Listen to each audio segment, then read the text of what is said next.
Chéribin Okenesenga, venu d'une famille à des cultures qui est de Sankourou, de par son père, et du Maniema, de par sa maman. C'est pour dire que Olivier Chéribin Okende ne vient pas d'une famille de patrons. Nous sommes tellement énervés que nous devons dire à l'Assemblée ici présente que nous ne croyons pas du tout qu'il s'est suicidé.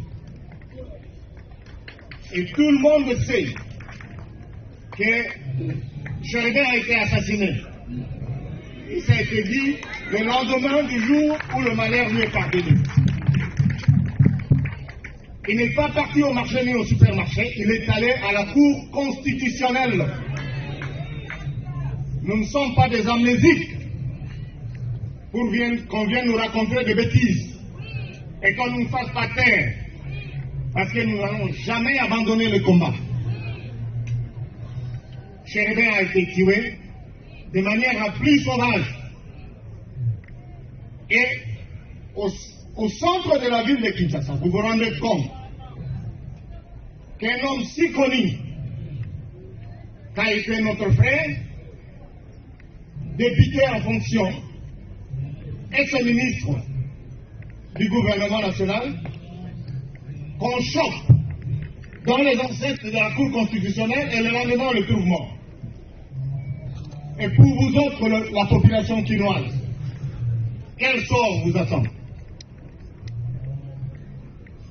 Quel sort quand on peut tuer un type comme Chéribin? Il est bien connu, une figure bien connue de la politique congolaise, un leader, on le sort de la Cour constitutionnelle et le lendemain on le trouve assassiné.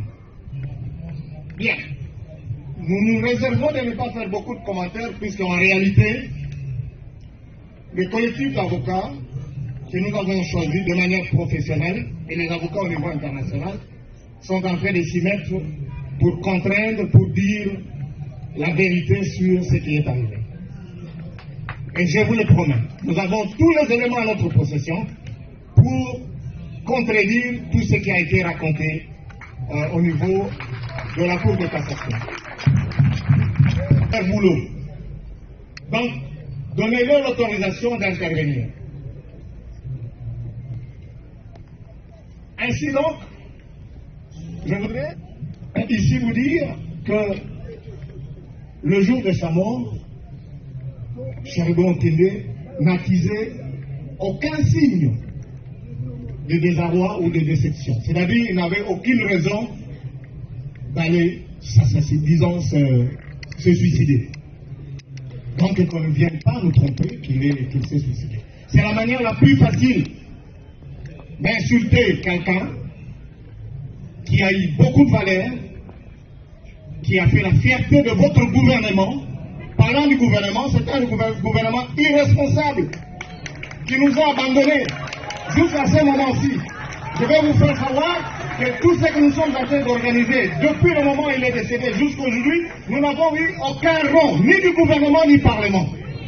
Donc il ne faut pas faire une confusion. Il faudrait que vous le sachiez. Et nous n'en avons pas besoin d'ailleurs. Gardez votre argent. Ce que nous voulons, c'est la justice.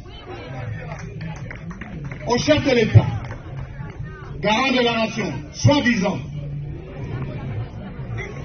nous voudrions qu'il puisse nous démontrer réellement qu'il est au-dessus de la mêlée et qu'il contrôle ce que lui a toujours appelé une justice qui fait la honte. C'est lui qui l'a dit, c'est pas moi. Je ne fais que répéter ses propres mots. Et dernièrement, il a dit que c'est une justice malade.